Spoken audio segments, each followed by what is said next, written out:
വിവാദ തീരുമാനവുമായി കോഴിക്കോട് ചക്കിട്ടപ്പാറ പഞ്ചായത്ത്. അതാണ് സന്തോഷം പറഞ്ഞത്. ജനവാസ മേഖലയിൽ ഇറങ്ങുന്ന എല്ലാ വന്യജീവികളെയും വെടിവെച്ച് കൊല്ലാൻ തീരുമാനമായി. ജനങ്ങളുടെ താൽപര്യപ്രകാരമാണ് തീരുമാനം എന്ന് ചക്കിട്ടപ്പാറ പഞ്ചായത്ത് പ്രസിഡന്റ് കെ സുനിൽ പറയുന്നു. ജനവാസ കേന്ദ്രങ്ങളിൽ ഇറങ്ങുന്ന എല്ലാ വന്യജീവികളെയും വെടിവെച്ച് കൊല്ലാൻ ഷൂട്ടേഴ്സ് പാനൽ നിർദ്ദേശം കൊടുത്തത്. അതൊരു വൈകാരികമായ തീരുമാനമല്ല. ജനങ്ങൾക്ക് ജീവിക്കാൻ കഴിയാതെ ആത്മഹത്യയെക്കുറിച്ച് ചിന്തിക്കുന്ന ഒരു പ്രത്യേക സാഹചര്യത്തിലാണ് ഐക്യകണ്ഠേന എല്ലാ പാർട്ടികളും യോജിച്ചുകൊണ്ട് ഇത്തരമൊരു തീരുമാനമെടുത്തത്. ഈ തീരുമാനത്തിൽ നിയമവിരുദ്ധതയുണ്ടെങ്കിലും ജനങ്ങളുടെ താൽപര്യം ഉയർത്തിപ്പിടിച്ചുകൊണ്ട് തീരുമാനമാണ്. ആ തീരുമാനമായി മുന്നോട്ട് പോകാനും ഭാവിയിൽ ഈ പഞ്ചായത്തിലെ വനമേഖലയിലെ കൃഷിക്കാർ ഓരോരുത്തരും കയ്യിൽ തോക്കേണ്ടേണ്ടി വരുന്ന അവസ്ഥയിലേക്കാണ് നീങ്ങുന്നത്. ആ തീരുമാനം ഐക്യകണ്ഠേനാണ് പഞ്ചായത്ത് സ്വീകരിച്ചത്. ഇംതിയാസ് കരീം വിവരങ്ങളുമായി ചേരുന്നു. Imtiaz, good morning. വളരെ വിവാദപരമായ ഒരു പ്രഖ്യാപനമാണ് ഒരു പൊതുപ്രവർത്തകന്റെ ഭാഗത്തു നിന്നാണ് ഇതുണ്ടായിട്ടുള്ളത്. ഇത്രയേറെ ബുദ്ധിമുട്ട് അനുഭവിക്കുന്ന ഒരുപാട് പേർ നമ്മുടെ നാട്ടിലുണ്ട്. പക്ഷേ ഈ ചക്കിട്ടപ്പാറ പഞ്ചായത്തിൽ മാത്രം ഇത്തരത്തിലൊരു വിവാദപരമായ പ്രസ്താവന പഞ്ചായത്ത് പ്രസിഡന്റ് കെ സുനിൽ നടത്തുകയാണ്. എല്ലാ മൃഗങ്ങളെയും, അത് നിയമവിരുദ്ധമാണെങ്കിൽ കൂടി നമ്മൾ ഒരുമിച്ച് ചേർന്ന് അത് നടപ്പാക്കും, അതിന് രാഷ്ട്രീയ ഭേദമന്യേ തീരുമാനമായി എന്നാണ് പറയുന്നത്. വിശദാംശങ്ങൾ എന്താണ് ഇംതിയാസ്?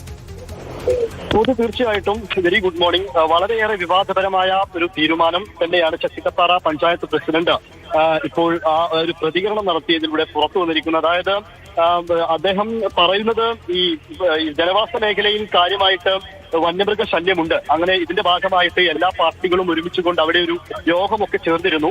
ആ യോഗം ചേർന്നതിന്റെ അടിസ്ഥാനത്തിലാണ് ഐക്യകണ്ഠേനെ ഒരാളും വ്യത്യാസമില്ലാതെ ഇങ്ങനെ ഒരു തീരുമാനം, നാട്ടിലിറങ്ങുന്ന എല്ലാ വന്യമൃഗങ്ങളെയും വെടിവെച്ച് കൊല്ലാമെന്ന നിയമവിരുദ്ധമായ ഒരു തീരുമാനം എടുത്തത് എന്ന് പറയുന്നു. അത് നിയമവിരുദ്ധമാണെന്ന് അദ്ദേഹം തന്നെ ആ ബൈക്കിൽ പറയുന്നുമുണ്ട്. അത് അറിഞ്ഞുകൊണ്ട് തന്നെയാണ് അദ്ദേഹം അത് പറയുന്നതും. ഇതൊരു സാധാരണക്കാരനായ ഒരു മനുഷ്യനിൽ നിന്ന്, അതായത് പഞ്ചായത്ത് പ്രസിഡന്റ്, ഉത്തരവാദിത്തപ്പെട്ട ഒരു പഞ്ചായത്ത് പ്രസിഡന്റിൽ നിന്നാണ് ഇങ്ങനെയൊരു വിവാദ പരാമർശവും ഇപ്പോൾ വന്നിരിക്കുന്നത്.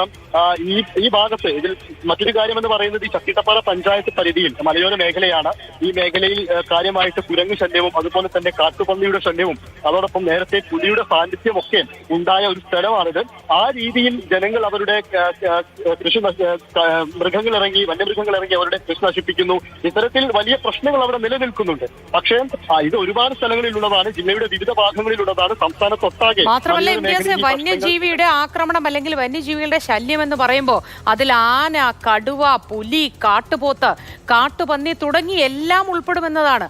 അങ്ങനെയെങ്കിൽ ഈ പഞ്ചായത്ത് പ്രസിഡന്റിന്റെ വാക്കുകൾ അനുസരിച്ച് ഈ എല്ലാ മൃഗങ്ങളെയും വെടിവെച്ച് കൊല്ലുമെന്നാണോ? അദ്ദേഹം പറയുന്നതനുസരിച്ച് നമുക്ക് ആദ്യഘട്ടം പ്രാഥമികമായി മനസ്സിലാവുന്ന ഒരു കാര്യം അങ്ങനെയാണ്. കാരണം അദ്ദേഹം അത് എടുത്തു പറയുന്നുമുണ്ട്. ജനവാസ മേഖലയിൽ ഇറങ്ങുന്ന എല്ലാ വന്യമൃഗങ്ങളെയും വെടിവെച്ചു കൊല്ലും, അതിന് ഷൂട്ടേഴ്സ് പ്ലാൻ അത് ഏൽപ്പിച്ചിട്ടുണ്ട് എന്ന രീതിയിലാണ് അദ്ദേഹം പറയുന്നത്. ഇതൊരു അങ്ങനെയാണെങ്കിൽ ഒരു പക്ഷേ നിയമം അനുസരിച്ച് നമുക്ക് കാട്ടുപന്നിയാണെങ്കിൽ പോലും പഞ്ചായത്ത് തലത്തിൽ അതിനൊരു ചില മാനദണ്ഡങ്ങളൊക്കെ ഉണ്ട്. കാട്ടുപന്നിയുടെ കാര്യത്തിലാണെങ്കിൽ പോലും അങ്ങനെ നിൽക്കുമ്പോൾ നമുക്ക് നാട്ടിലിറങ്ങുന്ന ഒരു മൃഗത്തെ വെടിവെച്ച് കൊല്ലുക എന്നൊക്കെ പറയുന്നത് ആ രീതിയിൽ വലിയ കേസൊക്കെ എടുത്ത് ആ രീതിയിൽ മുന്നോട്ട് പോകുന്ന ഒരു ഘട്ടത്തിലേക്ക് കാര്യങ്ങൾ എത്തുമെന്നാണ് നമുക്ക് പ്രാഥമികമായി മനസ്സിലാവുന്ന ഒരു കാര്യം. എന്തായാലും വിവാദപരമായ ഒരു കാര്യമാണ്, പരാമർശമാണ് പഞ്ചായത്ത് പ്രസിഡന്റിൽ നിന്ന്, ഉത്തരവാദിത്തപ്പെട്ട പഞ്ചായത്ത് പ്രസിഡന്റിൽ നിന്ന് ഉണ്ടായിരിക്കുന്നത്. അതിൽ കൂടുതൽ വിശദാംശങ്ങൾ ഇനിയും പുറത്തു വരേണ്ടതുണ്ട്. അദ്ദേഹം ഇതിനുശേഷം ഇത് വാർത്തയായതിന് പിന്നാലെ ഒരു പ്രതികരണവുമായി ഇതുവരെ രംഗത്ത് വന്നിട്ടുമില്ല. നമ്മൾ ടെലിഫോണിൽ ബന്ധപ്പെടാൻ പലപ്പോഴായി ശ്രമിക്കുന്നു, പക്ഷേ കോള് ക്യാൻസൽ ചെയ്യുന്നതായിട്ടാണ് നമുക്ക് മനസ്സിലാവുന്നത്. പലപ്പോഴായി നമ്മൾ ശ്രമിച്ചുകൊണ്ടേയിരിക്കുകയായിരുന്നു ഇംതിയാസെ. ഏതായാലും ഇതിലൊരു വിശദീകരണം ഈ പഞ്ചായത്ത് പ്രസിഡന്റ് കെ സുനിലിന്റെ ഭാഗത്ത് നിന്ന് ഉണ്ടാവുമെന്ന് തന്നെ നമുക്ക് വിചാരിക്കാം ഇംതിയാസെ. അപ്പോൾ മാത്രമായിരിക്കും അതിൽ കൂടുതൽ വ്യക്തത വരിക. ഇപ്പോൾ വ്യക്തമാവുന്നതനുസരിച്ച് ഇനി ഇത് നിയമവിരുദ്ധമാണ് എങ്കിൽ കൂടി നാട്ടിലിറങ്ങുന്ന എല്ലാ വന്യജീവികളെയും വെടിവെച്ചു കൊല്ലാൻ രാഷ്ട്രീയ ഭേദമന്യേ നമ്മൾ തീരുമാനിച്ചു, ഒറ്റക്കെട്ടായി നടപടിയെടുക്കും എന്നാണ് കെ സുനിൽ അറിയിക്കുന്നത്.